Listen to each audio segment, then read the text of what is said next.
Sanibona. Wenzani lapha eSouth Africa? Wenzani lapha?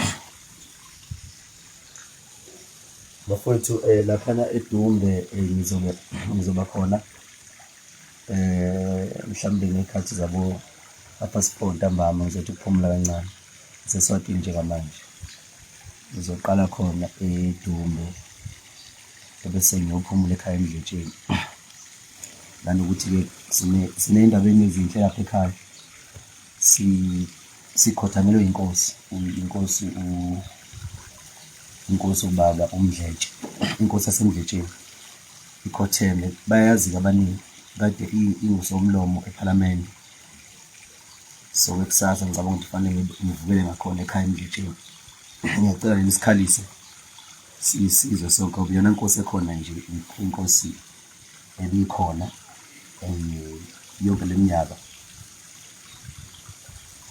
nami ngikhona ngiyiqhawe. So sinaleyo nkinga leyo ekhona njengamanje.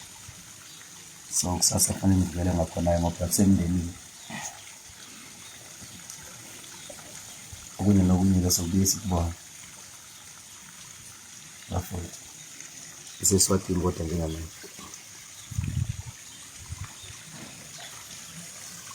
Enjoy nansi imvelo.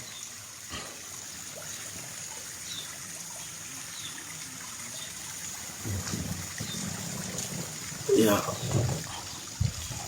Ngigeza mfuthu.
Inhliziyo yami imnyama, angingeni lutho. Sebenze kakhulu izolo. Amagigi awu-4 onke.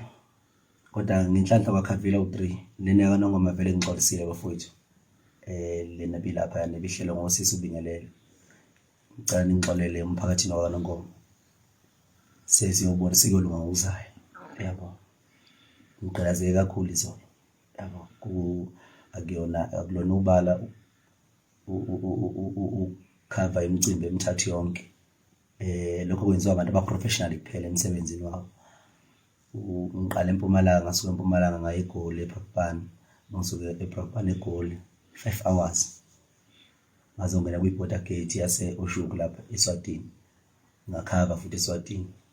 Cishe ngiperforme ngabo 2:30. Yeah, so nje kube mnandi kakhulu, ngijabulile. Nabantu nje baseSwatini isupport eninayo emsebenzini. Eninayo nje emsebenzini kaMthandeni. Kungijabulise kakhulu bafowethu. Ngicela ukuthi niqhubeke njalo ni support umculo kaMthandeni, ningene no-check online. Niphinde lilandelele futhi ama-page ku-Instagram ngumthandeni King SK, ku-Facebook ngumthandeni